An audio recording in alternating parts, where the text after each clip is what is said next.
Okay, welcome to the fourth session of SPT Speaker Series. Today we have Agathe, and I'm so sorry I can't say your last name. I get it. Okay, Agathe from Paris. Agathe is a really good friend and colleague, and she is a teacher of SPT.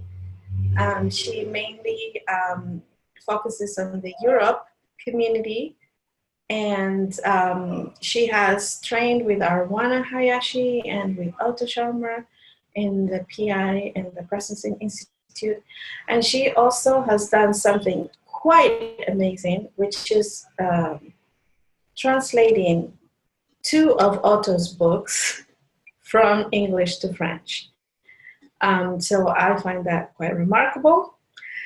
And so for now, I would like to go around and just say your name and where you are in the world, and just one connection you have with this practice with SPT, whether you have done it in ULab or you have even heard of it somewhere. So just quickly we can go around and say our name, where are we at in the world, and how are we connected with SPT?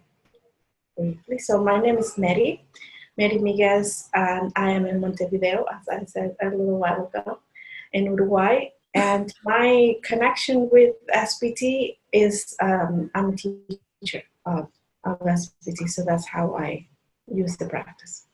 Who else would like to go? Yeah. Hi, I'm Sophie. I'm in London and I have a 3-month-old, so if there's a sudden cry and I run off, that's why. So I did the basic training with Arawana and Aggie, I don't know, about a year and a half ago now, or maybe longer. But we, with a couple of colleagues from that, we run a monthly thing in London where we try and do some 4D mapping or stocks with some other embodied practices. So because we want to keep it going, and really looking forward at some point to doing the advanced training if it ever comes back to Europe. I haven't seen one recently. Yeah. Thank This you. is my first on the calls, but I've been meaning to come for a little while, but it's just a bit difficult with the little one. Thank you. Welcome, welcome. Nice to have you here. I'm Christine Carpenter, not Delburn, and I'm in Cedar Falls, Iowa in the United States. And I learned about SPT when I took, when I've been taking ULab. I've taken ULab for 3 years, and I use SPT. I've signed up to take the with Arawana in Boston next fall, the beginning class, and wow. Yeah, I'm excited, and I've used SPT in my advocacy work. I'm a breast cancer advocate. Wonderful. Thank you, Christine. You're one of the usual people that show up here all the time. So I'm really happy to have you again. And you also know Agathe from other sessions as well. Who else would like to say who you are, where you are, and how you connected with SPT in somewhat briefly?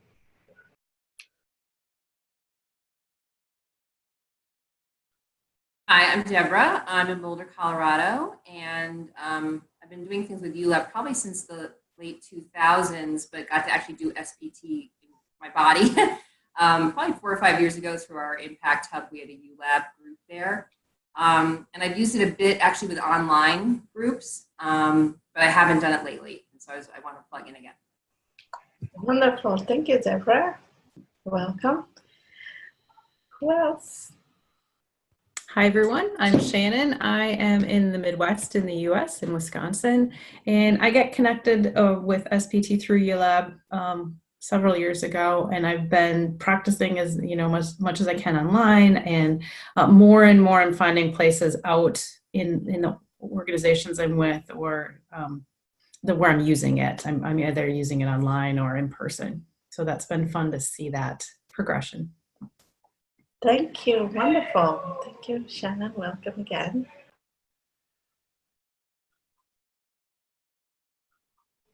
Rowena, you're the only one that is not going yet. If you'd like to say something, you're welcome. Hello, everyone. I am in the West Coast. I have been doing SPT since I started with ULab, and I've been practicing both on-site and online since 2016.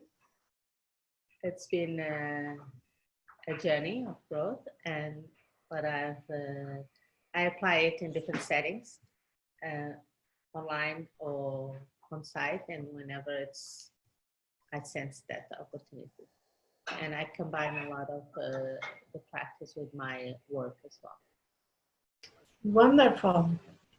Great. So this is a very nice group of people that have used at some points the practice. So I'm really looking forward to the conversation that will come up after we listen to Agathe, what she has to share with us. So I think now, Agathe, please tell us what's your experience. I'm actually really, really curious to hear that. Yeah. Okay. So what I want to share with you is a little story. It's a very precise little story, but it has to do with something that touches our heart, and it has to do with the refugee situation.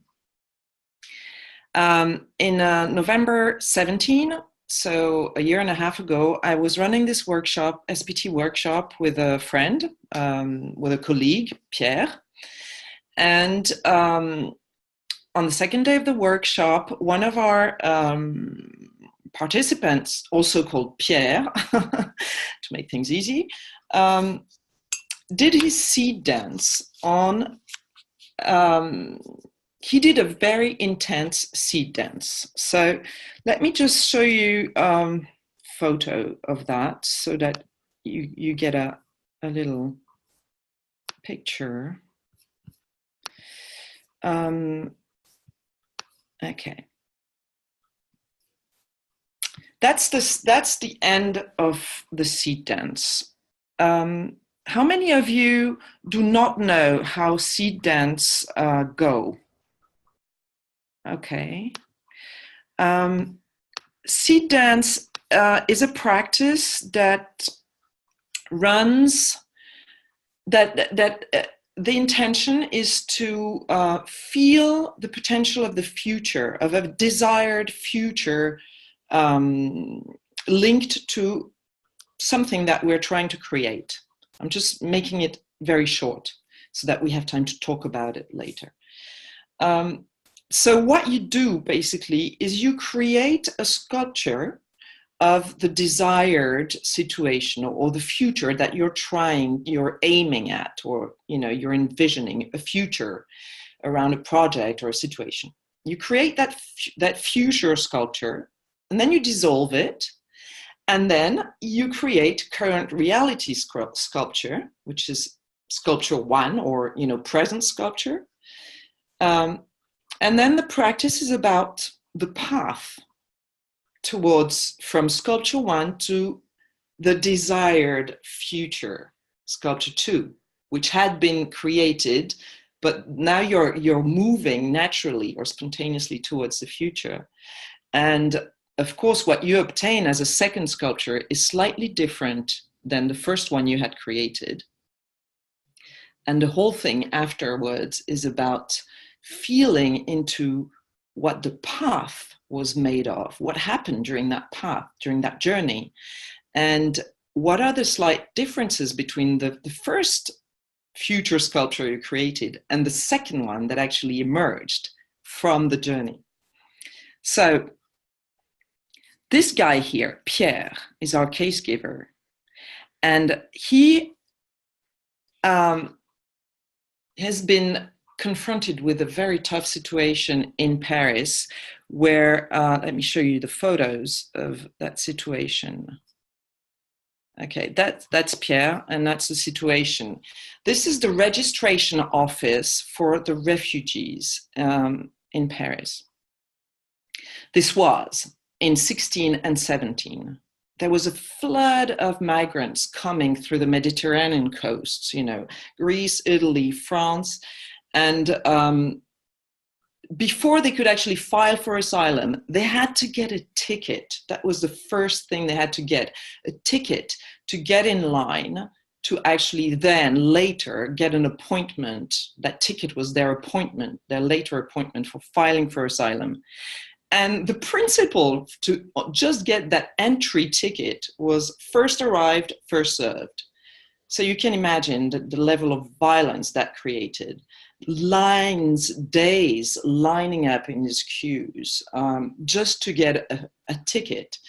And of course, you know, then the office would close at midday because they had other things to do afterwards in the afternoon. So the people would get dispersed by the police with water guns and tear gas, and then they would come back in the evening so that they would not lose their spot in the line. It was just a terrible situation, terrible, awful, iniquitous. And Pierre happens to be a militant person, a very sort of a socially engaged person, and he lives right above this registration office. So anyway, long story short, he created this. He tried to you know call to create a momentum with the media, with the local representatives, but nothing moved. The situation remained violent. And that happens right before the time of that SPT basic course. So he decided to do a seed dance on that situation. And the roles in that seed dance, he didn't tell these people, these lovely ladies who they were, but in the debrief afterwards, he did. So he was, of course, the collective of local citizens. That was him. There were the refugees. There was the registration office called Terre d'Asile, Asylum Earth of Asylum. There was the elected representative of this Paris neighborhood. There was the French Home Office, and there was the Paris Chief of Police represented in that dance. And that photo, I only have photos of the second future sculpture, unfortunately, but it's very different than from the first future sculpture. And the very significant thing here is that this sturdy woman here, she represented the chief of police. And you see her hand is right there, holding the local citizens. And that was something, she actually represents the only force in the whole system that Pierre had not activated in real life. He had never believed during the 2016 and 2017 that calling on the police, calling on the chief of police would change things. His assumption, his idea was that, you know, there was nothing to do on the side of the police. And by doing that seed dance, it created something. It left a seed in him. And so this was in November, on the 18th, I think, towards the end of the month. And with his local group of citizens, it gave him not only, it gave him the momentum, that seed dance, he says, gave him the momentum to actually embody his action. So one of the things he did was go on the pavement and write down les 40,000, the 40,000, because he made a sort of a count of how many people had slept on this pavement since 2016. And then in the night, he would come with his group, the group would come and illuminate with candles the sidewalk. And, so a couple of actions, and they also decided that if nothing would happen by the end of 2018, they would start a hunger strike, a collective hunger strike. But what the seed dance created in him is the consciousness that the chief of police had a role to play. And in their debrief after the seed dance, everyone said, oh yeah, this was a very intense seed dance. There was lots of shoveling work, shoveling movement before they landed in that sculpture. And everybody said the key person, the key element was, let me find her again, was her. She was somehow the whole thing, there was a strong connection around her role. And so by the end of December, Pierre remembers this, and he actually calls the chief of police. He calls the office of the chief of police, and he reminds, he explains the situation. He also sends a registered mail on the same day. And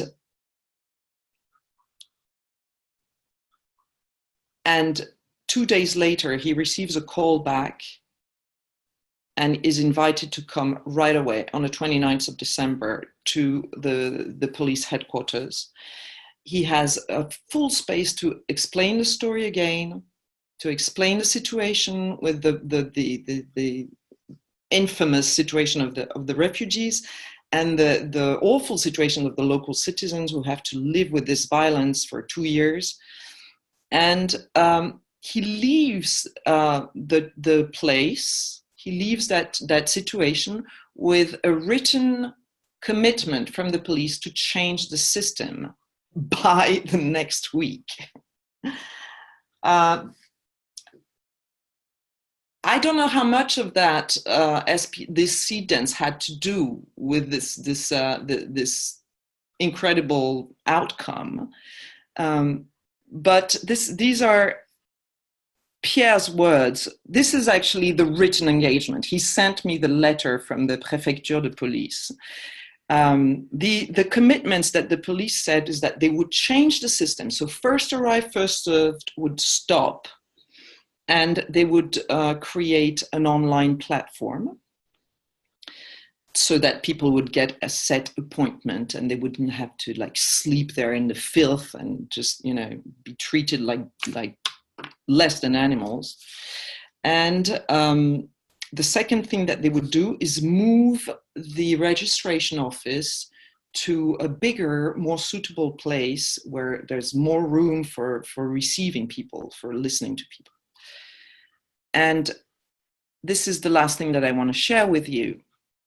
These are Pierre's words that he wrote to me after he got that letter from the police, and that things actually changed very, very quickly within the month of January 2018. SPT gave me momentum for this crucial month of December. So remember, he's threatening to start a hunger strike and chain himself to the door of that registration office and things like that.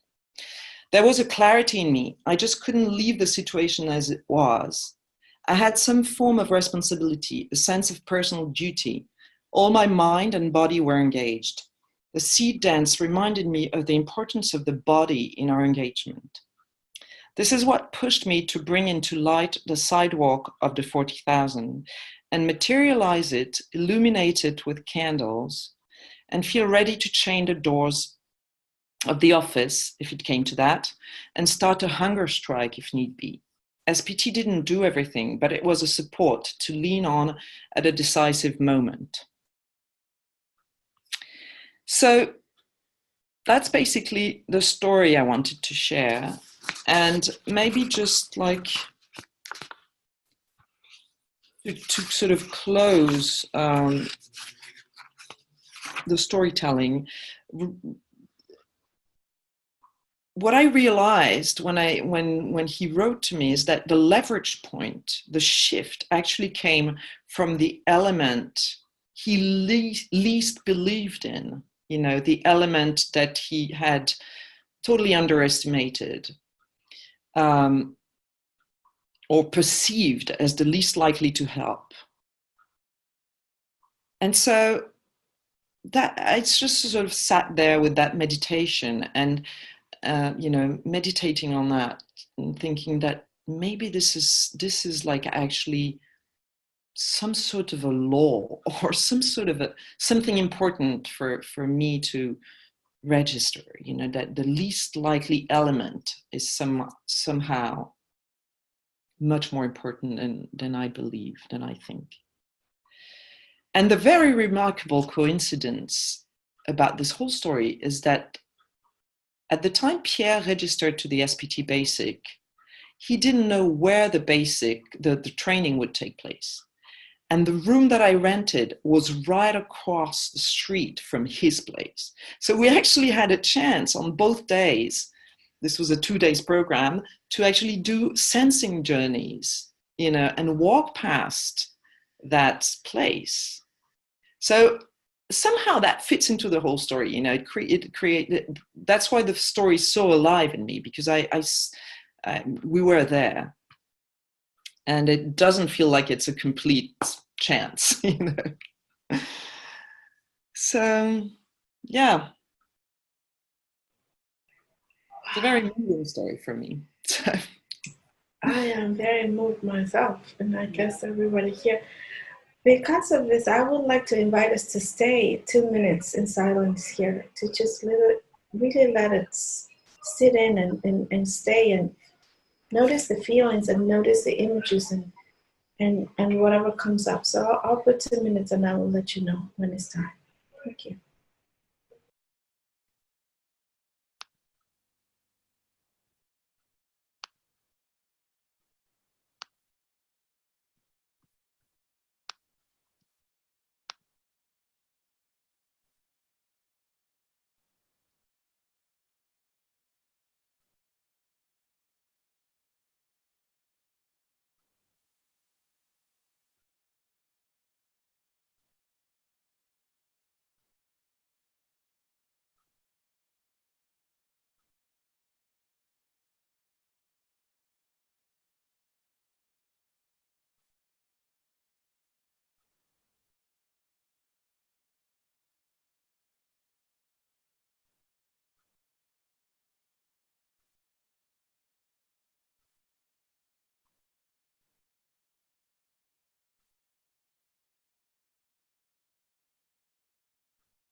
Thank you.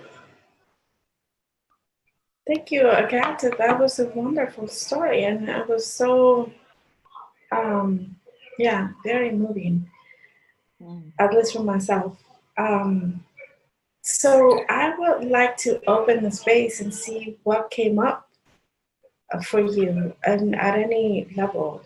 I'm imagining different things are popping up, and questions, comments, or insights that we might have had, and also, I don't know, seeing ourselves in a situation, whether it is using SPT or in a situation that maybe needs some attention around us. What came up for you?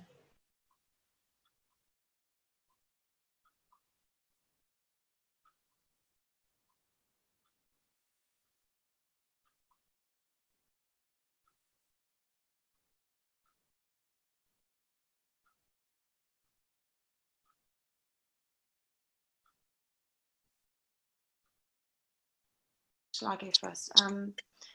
For me, an image that came to mind was, you know, the maze, sort of a maze of bureaucracy that often is accompanied like these huge tragedies, human tragedies, and the kind of bureaucracy that often surrounds them and feels insurmountable. And I'm someone who has a background in government as well, so I kind of know that bureaucracy quite well, and I can often feel quite powerless to it. And the thing that I think Pierre talked about the role of the body in protest struck me as really powerful. It was really simple and powerful thing to use when fighting injustice. Thank you, Sophie. And would you mind, if it is available for you, to say a little bit something when you say the role of the body, like a little more specific way, in what way or in what? Well, the way he talked about in terms of kind of making things visible, so with the lighting of the candles and the chaining to doors, you know, I think a lot of the time we're a very intellectual culture, so protest is often seen as writing a book or, you know, rational arguments, and they just don't connect anywhere near as powerfully as being present and being there and witnessing suffering of others and displaying care for that is just the most powerful thing you can do, really. Thank you, yes. Thank you. Anything else?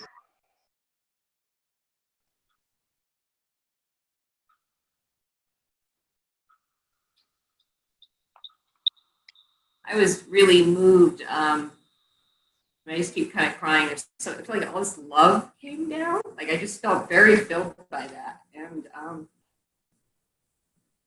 it was reminding me I just spent several months in New York, and I'm going back. I don't even understand it, except I know I need to be there in the body, and I was called to do so many interactions with people in the public space. And I got, even from ULab, I got a hit that I'm supposed to be in the public space activating something. So this was something like that. Like I felt activated again. Even though I don't actually know what I'm supposed to be doing when I'm there or what this thing I'm serving even is. But that sense that he was, what do you say, momentum, and there were two words, I don't know, I can't remember what it was, but like I could feel that. I feel that literally like an activation, which was exciting. And I had a question I got, which was, did he even conceive of putting the police chief in the sculpture, or did you help as facilitator to say, hey, what about police? Like did he decide that, or did you help him think to put that in there? No, he decided that. But from what he shared with me afterwards, when you do a seed dance, you don't actually tell people what they are, you know, generally, or else it's a 4D mapping. It's a slightly different practice or process. But for him, he was putting the chief of police as a resisting force, you know, something against him, or something that was representing, because I mean the police every day would come at midday and water these people and tear gas them, and just for him it had to be represented in the system that, and it turned out to be his ally. So that's what he shared with me when I asked him to give me the details of the whole thing. Thank you. Yeah. I'm done for the moment. Thank you, Deborah. Yeah. Anything else?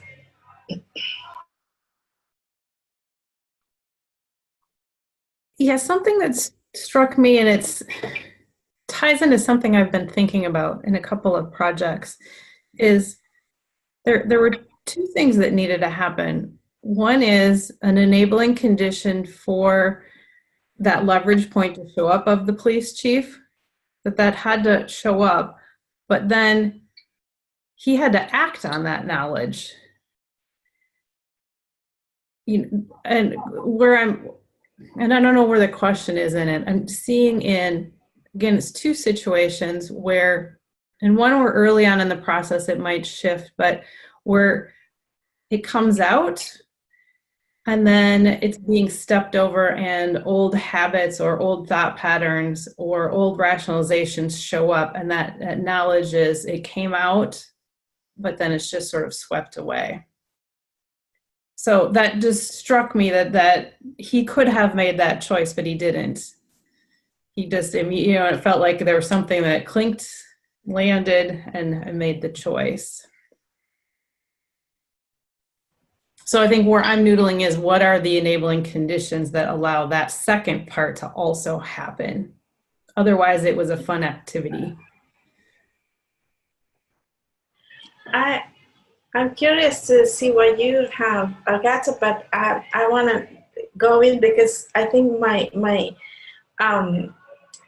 when I stayed there for the 2 minutes, and even as you were telling the story, what came up for me was the whole situation. When we talk about, I'm sorry that there's something happening over there, like a carnival or something. Uruguayans are known for partying in the street. So that's what's happening over there.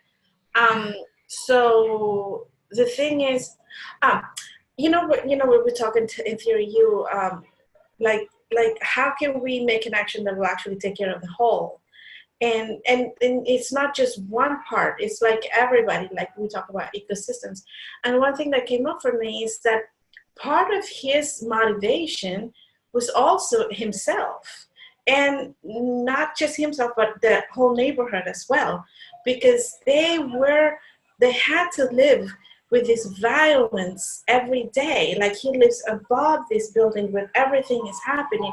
So I feel in my mind there was both things, like this sense of wanting to really do something for these people, but also wanted to do something for himself and for the entire community.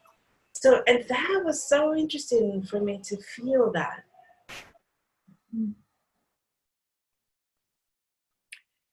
Yeah, thank you for bringing that up. I think it's a very important aspect of that case.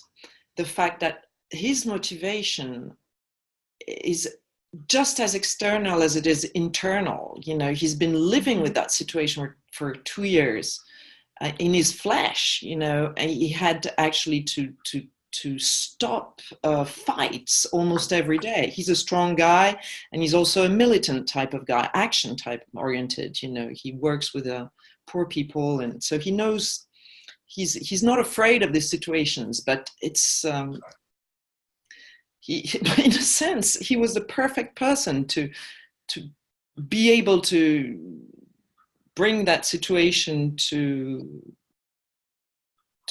some sort of a resolution. And yeah, I think that's a crucial point, Maddie. I think it reminds me of what Martin Kalungu-Banda says about, what can I not live with any longer? What can I not stand any longer that is going to be my driving force? And it's internal. And the very funny thing about this is that there's a lot of blind spots around that question, because he went to most of the media, and the left-wing media said, oh no, we cannot cover this story because it's not refugee oriented. You're just trying to get your situation, your own situation, the local Parisian citizens to be in a better spot. So it's not politically correct. and Terre d'Asile, the registration office would, when he went to them first, in 2016 to say, what can we do to change this process? It's ridiculously unfair to everyone. And they said, oh no, the refugees have to stay visible, else we're going to stop talking about them. So, Oh, wow. yeah, there are a lot of blind spots, So if you don't have that internal force that is like, this is not bearable for me anymore, then it's hard stuff to find the external, just external strength is not enough. Yeah. Yeah. And that also goes back again for me with us change makers, that we care so much and that we want to, help, quote unquote. And sometimes when it's only just outside oriented, as I'm fine and everything's good with me, I have this peachy situation, some way to say it. And then it's all outside. So then, like, the quality of the work that can be done is very different than if we have a stake on it as well. But then also, I think is a fine line between, the reaction of the left media of saying, oh, you just want your part to be better. But I think that in his case, it was part of this whole thing. It wasn't the only driving force. Like, in the States, we are very familiar with like that one way kind of thinking, like, I'm taking care of me, and you need to go because of me. But it's like, I think this is a great example of actually really this ecosystem, and the way he also even thought of all the roles. Everybody somewhat is represented, and everybody has a stake, and the situation needed to change for everybody. And there was one catalyst that actually, probably he had other people as well, but that decided to just not take it any longer. Yeah.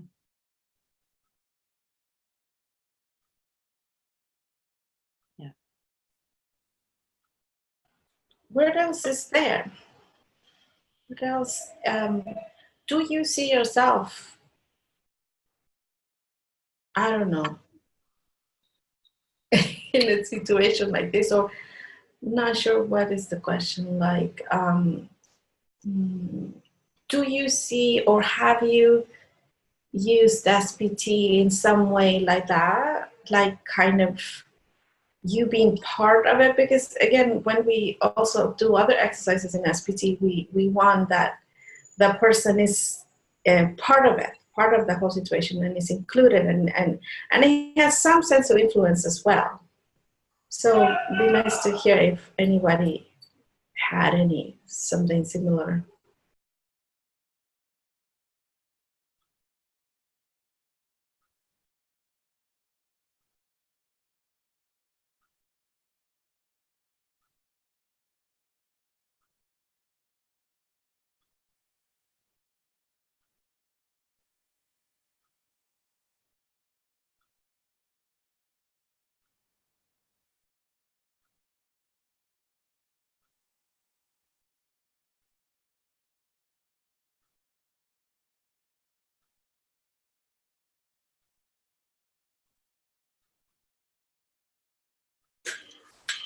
I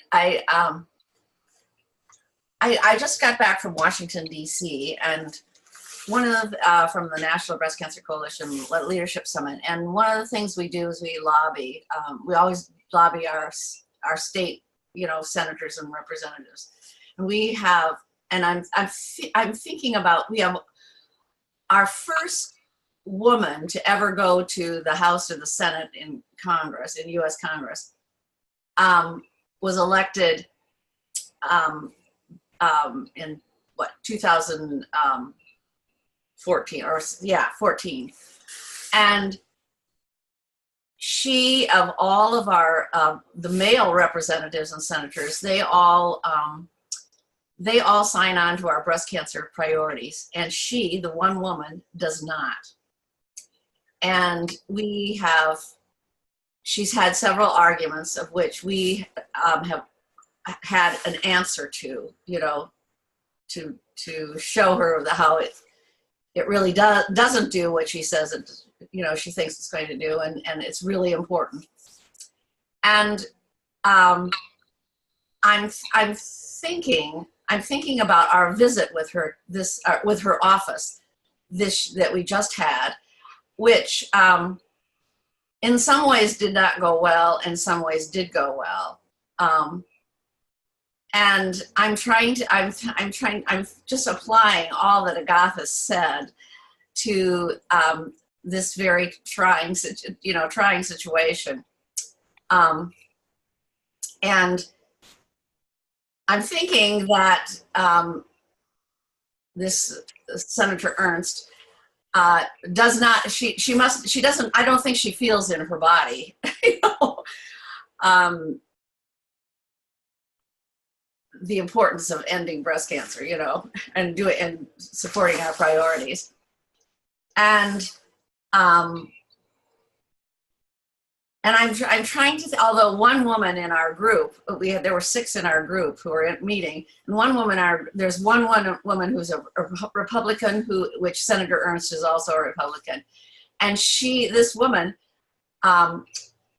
actually broke down crying. She said, I'm a Republican, and I have to tell all my Republican friends and family that Senator Ernst does not support our breast cancer priorities.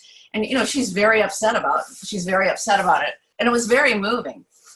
So that part was good. The other part that wasn't good was that we all had a part to give in this visit, and this one Republican woman took over and took everybody's part, and that made them all angry. And I'm trying to think what could we do, you know. Maybe we need to do a seed dance or a 4D mapping as practice before we go into these situations. You know, I'm trying to feel how I could apply it. And I have done some of this SPT with a few of these people before, so they won't be think I'm totally crazy. You know, and some of the newer ones, you know, the old ones can tell them it's not too crazy. But I'm just trying to apply it, because it's also a very resistant situation. And I'm thinking your comment, the least likely person to help may be the most likely, you know, and I'm thinking, who is the least likely? Well, obviously our senator is the least likely, but how do we get to her body to make her feel what we feel? You know? So I'm open for suggestions. Thank you, Christine. One thing that comes up as I'm listening to you now is the interesting part of the story, as well as this implicance, is that the word, or the relevance of the body, that this less likely person came out of the work. Not so much of sitting down and thinking who will be the least likely person. So I wonder there as well, like this sense of, again, this is a great example of really almost like giving ourselves to the field and completely opening to listen without us knowing anything. In fact, all his knowing actually was going that way, and the field was showing him something this way. So it's like, how do we open ourselves in a way that could actually, that the field can speak to us? And I mean, I don't want to call it the field and all that, but that sense of like really seeing the emerging and being surprised of what is happening, and then, well, you know, like, how do we take that and take an action into it? So it seems like lots of different points of entry somehow. I don't know if you have something to say about that, Agathe. Yeah, yeah, I know what you mean. That there was, in that situation, there was definitely a crystallizing quality, and I think that's our work. You know, like all these entries, like those lines would like come. Like he's been acting for a couple of years. Those refugees are right there.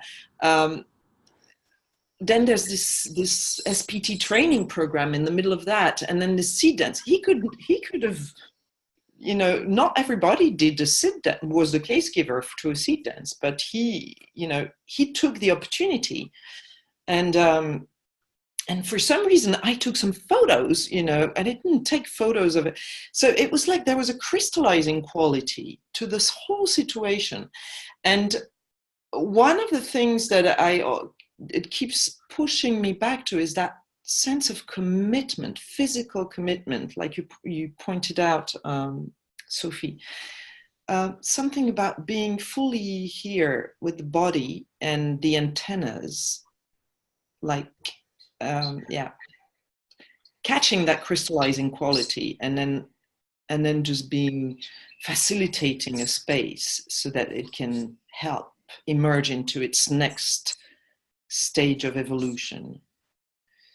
And I think that's probably one of our deepest and less visible role, is to be creating those spaces for things to crystallize, to come into being. And sometimes they don't. Sometimes nothing has to emerge. Sometimes it's just being together and practicing. But then if, you know, we're in that neighborhood, he does that seed dance, we keep passing by that place, and it's like, yeah, something is wanting to come here. So how do we make space for that? And how do we deepen and widen and strengthen that ability to stay open to what is wanting to emerge? And one more thing comes up for me is the idea of prototyping, because, and you know, it's this iteration, iterate, and that feeling, because it seems to me that was not, I mean, clearly that was not the first action that he had ever taken. So he had taken other actions before, and somewhat there were iterations that did not work, and somehow probably that he tried this, and then he wanted to try that, and then he wanted to try that. And then all the things that we try ourselves out of our head, thinking, what can I try? And then I go do it. And then also that sense of like signing up for an SPT program, you know, like 2-day basic that seemingly had nothing to do with anything. Well, maybe, yeah, I could learn something from SPT, blah, blah, blah. But also the iterations that even come from that emerging field as well. Like, oh, I guess this is, I also heard from I remember from Martin Kalungabamba, this thing also of almost putting ourselves in the tracks, and then there's a mix of our actions and a mix of also the actions that actually come from that trigger that we started somehow, and how other things kind of come into place as well. And I think, again, it's that this openness to see that, all those things. So, wow, this has been amazing conversation and great presentation. We have 3 more minutes, and I would like us to take a moment, just a short moment, to again think of ourselves before we came to the call. Where we were and what was happening for us, whatever that was, and just think of how we feel right now after this 1 hour of being together. And if you were to put that in one word, that sense, that feeling, what would that be? And when we have something, we'll share and we'll close that way.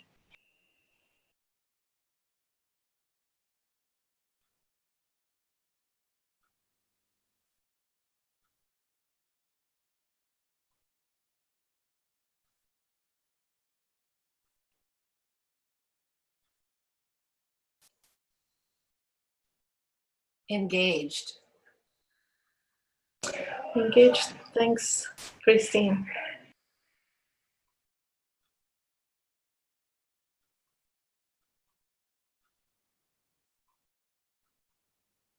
Life.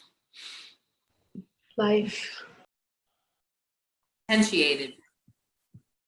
Potentiated. Thank you, Deborah. Have more than one word. More than one word, that's okay. That's welcome. Interior condition. So the importance of the interior condition. Thank you. The importance of the interior condition. I just get this sense of stay open. Stay open.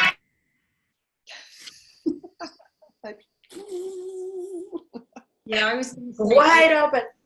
Yeah, sorry, Sophie. Yeah, I was also going to say opened. Yeah, thank you. For me, it was the commitment that comes from engagement. That's what came out for me. Wow. Okay. Thank you. Agathe again. Beautiful Yes. start. Very welcome. And so next Tuesday, we are working the second Tuesday with the interior condition of the interviewer, so you're welcome to join.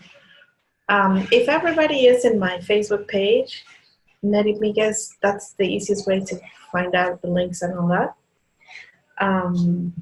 So I will see you again if you are coming. Otherwise, have a wonderful rest of your day or evening, and I'll see you around. Deborah, you'd like to say something? Just, yeah, what's the second? Is there another session after this, or every Tuesday I do a slightly different theme. So the second Tuesday of the month is the interior condition. The third Tuesday is practice. I'll look for that. Okay, thanks. Beautiful. Okay, bye. Thank you. Thank you, Agathe. Thank you. Yes, very much. Thanks for listening. And It was wonderful. Powerful.